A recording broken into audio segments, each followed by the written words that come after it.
Let your conservative freak flag fly. The Wilkow majority.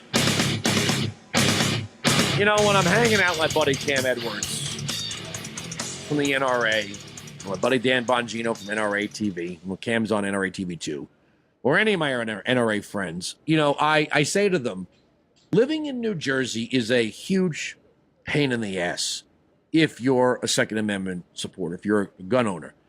And sometimes I get beat up in friendly conversations. I go, but it's not New York. Like that's some sort of an excuse. But it wasn't as bad as New York. That, you know, you could buy an AR-15, you could buy an AK-47, you could own handguns, you couldn't have more than 15-round magazines, and you know the process is a pain in the butt, but it's nothing compared to was nothing compared to New York. You need to get I'm looking right now, I have it in my hand. Let me pull this out. State of New Jersey firearms purchaser identification card. I literally went down to the police department where I live. They fingerprinted me for free, filled out the application, had the chief sign off on it, mailed it to the state. A few weeks later, came back. All right, come back down to the police department, and there it was. No problem. But see, again, it's what I prefer, the Texas or Florida shall issue concealed carry, absolute. But I guess living in New Jersey, sometimes we are so beaten by our social condition. The only way out of it for us to go, well, it's not New York. Well, New Jersey is about to become worse than New York. Joining me on the program is Tim Schmidt, founder of USCCA, United States Concealed Carry. How you doing, sir? Hello, Andrew. As usual, it's a pleasure and an honor to be on the show. I got to tell you, New Jersey, at least they're consistent with the ridiculousness of their laws. I used to try. I was never defending it. I was just trying to, I don't know, paint a turd gold, I guess, by saying, look, it's not New York. You know, there are some restrictions, but they're not nearly as bad as New York and California. I mean, you used to be able to walk into a dealer and buy an AR-15 and walk out the door with it, right? It couldn't have some cosmetic things on it, but really at the end of the day, you could own an AR-15 and it wasn't a problem. Phil Murphy is looked at California and New York and said, screw you guys, I want to be number one.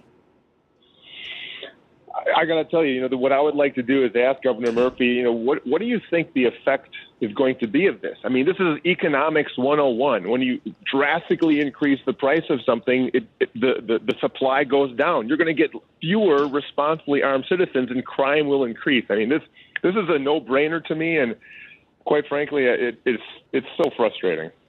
Well, okay. So what he's talking about is it used to be that it was $18 to file your permit application for your card, and then $2 paid to your local police department for a purchaser permit. So you get the card, right? I have a permit to purchase. You want to go buy a handgun, you go back to the police department, you fill out all this stupid paperwork again, which again, it wasn't New York. It was a stupid pain in the ass. You had to fill out the application all over again, and they gave you a separate set of sheet of paper, which I never understood this. It would be like having to take the driver's test every time you buy a new car. But anyway, it was $2, and it came to your police department, and you picked it up. It was a pain in the butt, but it was $2. It wasn't that big of a deal. Then they passed a new restriction that used to be you could get an unlimited number of them. Then they made them expire after 90 days, and you can only buy 3. So, okay, whatever, right?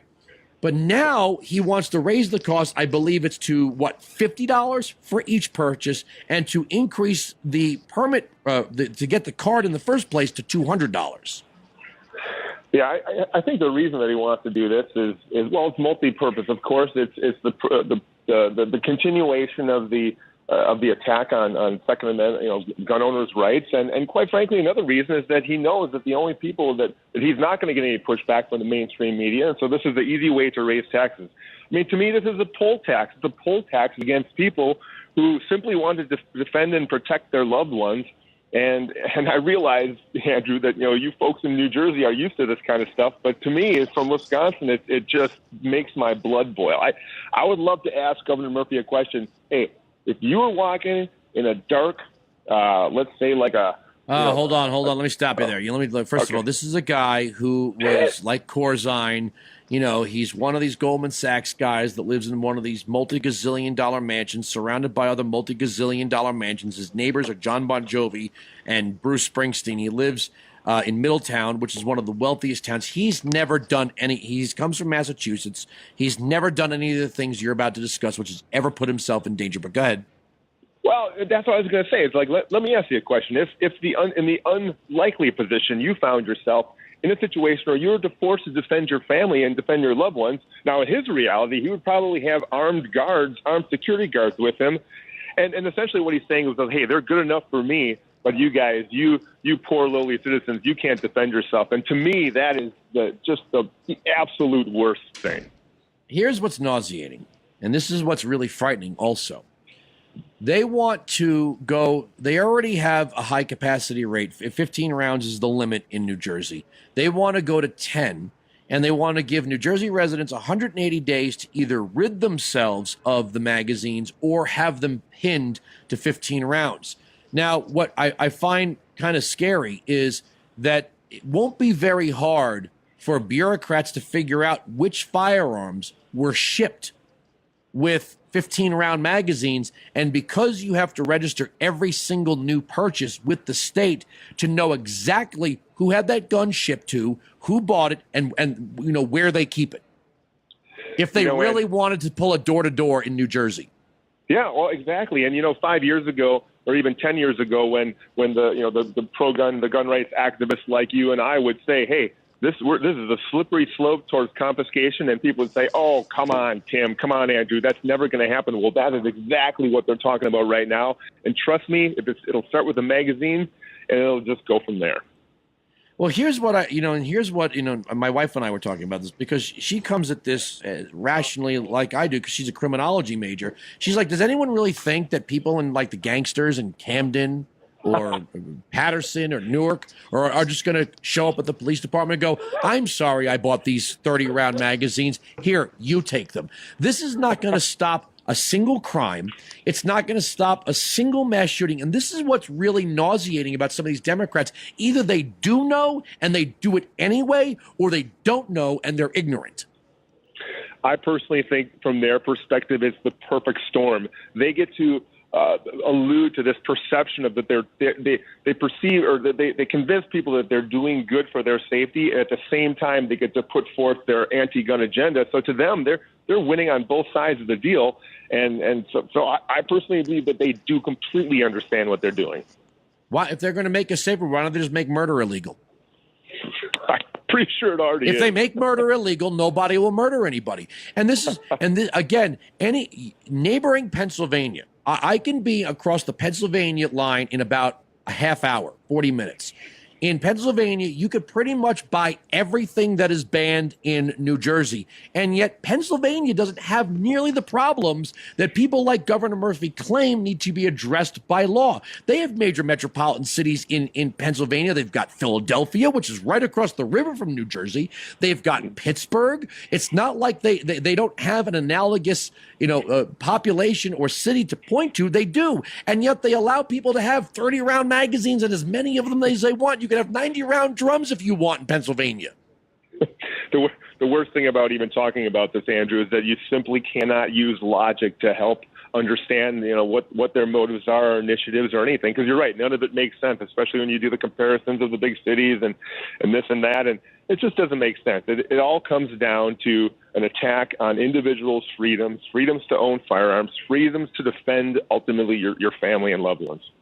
I have never understood, and you're the USCCA guy, USConcealedCarry.com. I've never understood how we are safer by disallowing law-abiding, non-felon citizens from carrying firearms. I don't understand that, because criminals carry firearms no matter what the law says. How preventing the law-abiding citizen from carrying a firearm makes the society safer? I don't understand that, because the criminal doesn't follow the law. So all you're doing is criminalizing otherwise legal behavior to make yourself feel better about it. Yeah, it makes no sense, Andrew. Recent PoliceOne.com survey, 116,000 beat cops. These are the cops that are on the street actually doing the dirty work. 90% of them are completely in favor of responsibly armed citizens with concealed carry permits because they know that those guys will potentially save their lives. Well, what is it they say when seconds count, the cops are minutes away? I carry a gun because the cop is too heavy. It's not like, Phil Murphy has a gaggle of state police officers with him at all times. They operate like the Secret Service. So does Mayor Bill de Blasio. I have seen his motorcade. It looks presidential. Not that there's a president in there, but you get the point.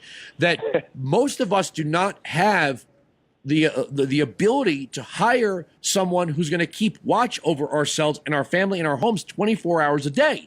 The most we could afford is maybe a firearm and some training on how to use it and the hope that we never have to.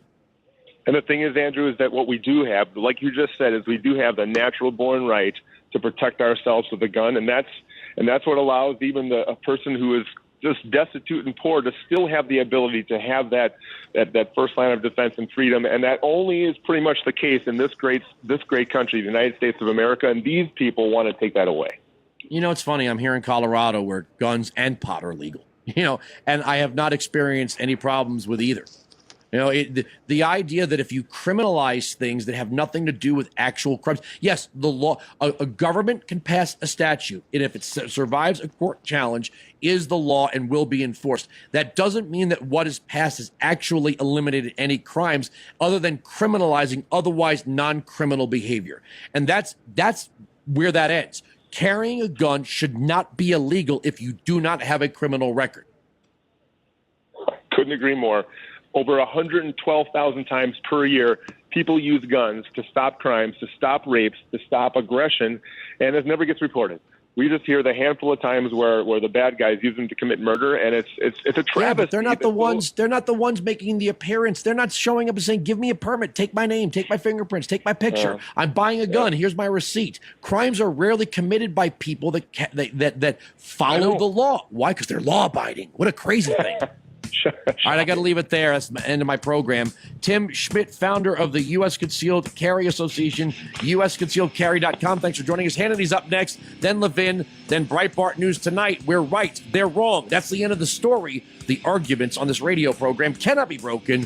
From Canyon City, I'm back tomorrow. Well, back in New York on Monday, but here tomorrow. Sirius XM Patriot.